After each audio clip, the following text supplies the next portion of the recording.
अब यो तपाईँहरू कन्फ्युज हुन सक्नुहुन्छ, त्यही भएर यसको लागि चाहिँ मैले यहाँ ट्रिक दिने प्रयास गर्दैछु।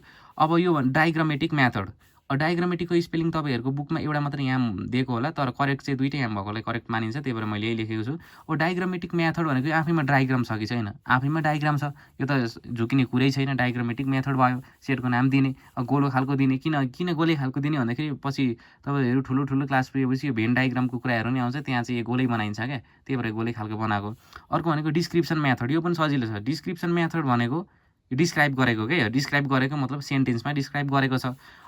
अब चाहिँ यहाँ तपाईँहरूले ध्यान दिनुपर्ने, मेरो ट्रिक यहाँदेखि सुरु हुँदैछ है। लिस्टिङ मेथडको अर्को नाम भनेको रोस्टर मेथड पनि हो, टेबुलर मेथड पनि हो। अनि सेट बिल्डरको अर्को नाम भनेको चाहिँ रुल मेथड हो। तपाईँहरू यसमा कन्फ्युज हुनुहुन्छ क्या घरिघरि, रुल मेथड भनेको लिस्टिङ पो हो कि अथवा रोस्टर भनेको सेट बिल्डर पो हो कि भनेर कन्फ्युज हुन्छ। त्यही भएर म यहाँ ट्रिक दिँदैछु, यहाँ सम्झिनु होला। अब यहाँ लिस्टिङ मेथड, लिस्टिङ भन्दाखेरि यहाँ ट भन्ने साउन्ड आएको छ है, छैन? यो ट, लिस्टिङ भन्दाखेरि ट आएको छ। अब रोस्टर भन्दाखेरि ट आएको छ, अनि टेबुलरमा त सुरुमै ट आइहाल्यो। यसरी याद गर्नु तपाईँहरूले, यो चाहिँ याद गर्नको लागि ट्रिक मात्रै हो। लिस्टिङ भन्दाखेरि सरक सम्झिनु त ट भन्ने आएको छ, लिस्टिङ। अब रोस्टर यहाँ पनि ट आयो, टेबुलर यहाँ पनि ट आयो, यसरी याद गर्न सक्नुहुन्छ। यसको मतलब रोस्टर मेथड भनेको त्यसको अर्को नाम के रहेछ? लिस्टिङ रहेछ। अनि टेबुलर मेथड भनेको के को अर्को नाम रहेछ त भन्दाखेरि यो पनि लिस्टिङ मेथडको रहेछ। अब यहाँनिर हेर्नु, लिस्टिङ मेथडमा अब यो सेटको नाम लेख्नु परिहाल्यो, इजिकल टु लेख्नु परिहाल्यो, कर्ली ब्र्याकेट लेख्नु परिहाल्यो। लिस्टिङ मेथड भने आफै लिस्ट बनेको हो नि त, लिस्ट भनेको तपाईँहरूलाई थाहा छ नि होइन, यो आफै लिस्ट बनिरहेको छ छैन, त्यसरी याद गर्न सक्नुहुन्छ। अथवा यो लिस्टिङ मेथडमा यो एल जस्तो आउँछ क्या, यो आफै मैले धर्का परेको एल जस्तो छड्के परेको एल जस्तो देखेको छ है छैन। अलिक कमा भनेको अलिक एल जस्तै परेको हुन्छ क्या, त्यसरी पनि सम्झिनु सक्नुहुन्छ क्या तपाईँहरूले। अब एल भने कसैले कमा यसरी दिन्छन्, कसैले त अलिक यसरी नै यो छड्के परेको एल, कसैले एल यसरी पनि लेख्छन् नि त, त्यसरी तपाईँहरूले सम्झिन सक्नुहुन्छ। यो चाहिँ तपाईँहरू कसरी सम्झिने भन्ने कुरा हो क्या। जस्तै याल भनेको लिस्टिङ भन्ने बित्तिकै यालबाट भनेको कमा जस्तो हुन्छ नि, कमा भएको भनेको यो, त्यही भएर यो लिस्टिङ मेथड यसरी सम्झिन सक्नुहुन्छ। अनि अर्को भनेको सेट बिल्डर मेथड, यसलाई चाहिँ रुल मेथड पनि भन्छ। अनि यहाँ चाहिँ यस्तो दुईवटा थोप्ला दिएको हुन्छ। अब यसले कसरी सम्झिने भन्दाखेरि यहाँ सम्झिनु, सेट बिल्डर भन्दाखेरि यहाँ बिल्ड भनेपछि यहाँ बिल्डिङ घर जस्तो तपाईँहरूको दिमागमा आउँछ कि आउँदैन?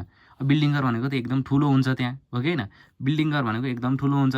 अब सानोतिनो घर जस्तो भएको अब ठुलो घर भएपछि त्यहाँ धेरै मान्छेहरू आउन सक्छन्, धेरै त्यहाँ रुल्सहरू हुन्छ क्या। त्यहाँ बिल्डिङ घरमा धेरै रुल्स हुन्छ क्या। बिल्डिङ घर जस्तै तपाईँहरूको स्कुल पनि एउटा बिल्डिङ छ कि छैन? त्यहाँ स्कुलभित्र पनि रुलहरू छ, के गर्ने के नगर्ने, इङ्ग्लिस बोल्ने नेपाली बोल्ने, अथवा खाने, क्लासभित्र खाने नखाने के रुल हुन्छ हुँदैन? त्यसरी सम्झिनको लागि ट्रिक हो यो चाहिँ। सेट बिल्डर भनेको छ, बिल्डिङ घर भने त्यहाँ त धेरै रुलहरू आउँछ। अब बिल्डिङ घरमा जस्तै तपाईँहरूको स्कुल पनि बिल्डिङ घरै जस्तो छ, त्यहाँ स्कुलमा सिसी क्यामेरा छ कि छैन? सिसी क्यामेरा छ। बिल्डिङ घरतिर हुने हो सिसी क्यामेरा भनेको, हो कि होइन? नर्मली त्यस्तैतिर सिसी क्यामेरा हुन्छ, ठुल्ठुलो पसलतिर अथवा ठुल्ठुलो बिल्डिङवाला। यो चाहिँ सम्झिनको लागि ट्रिक भन्दैछु म अघिदेखि। त्यतातिर सिसी क्यामेरा हुन्छ। सिसी क्यामेरा भनेकै आँखा भने जस्तो हो कि होइन? आइज सिसी क्यामेराले नै आँखाको काम गर्छ कि गर्दैन? अब आँखा भन्ने बित्तिकै दुईवटा आँखा, यो आँखा दुईवटा थोप्ला आँखा जस्तो देखेको छ छैन?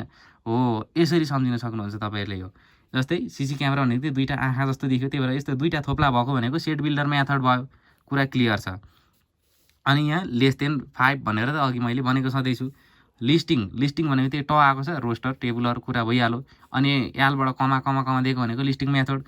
अनि सेट बिल्डर मेथड भनेको बिल्डिङ भनेको रुल हुन्छ त्यहाँ भनेको रुल मेथड हो, यसको अर्को नाम भनेको रुल मेथड। अनि सिसी क्यामेरा भनेको त आँखा जस्तो, बिल्डिङ घरमा त सिसी क्यामेरा आँखा जस्तो, आँखा मतलब यस्तो दुईवटा थोप्ला भएको सेट केही देख्यो भने यो भनेको सेट बिल्डर मेथड भयो। अब यसरी नै 5 नम्बरमा हेरौँ,